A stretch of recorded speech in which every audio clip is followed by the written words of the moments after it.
يا هلا. يعني ايه انا بحب نفسي؟ ويعني ايه ممكن اكون بحب نفسي لدرجة ان انا بكون اناني؟ يعني ايه احب نفسي؟ احب نفسي يعني احب نفسي زي ما هي، اخصص ليها وقت زي ما بخصص فيه وقت لاي حد. ما يبقاش عندي دايما احساس ان الوقت بتاعي ده بياخد وقت من وقت الاخرين، ابني، بنتي، جوزي، مامتي، عيلتي. لا، لازم يكون ليا وقت لنفسي انا، بتاعي انا، اعمل فيه اي حاجه انا بحبها. لازم اكون اول اولوياتي انا. لازم اكون اول حاجه بعملها بتبقى ليا انا.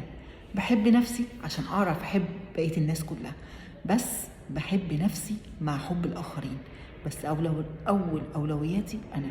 الوقت بتاعي انا. الخروجه بتاعتي انا. اجيب هديه صغيره ليا انا.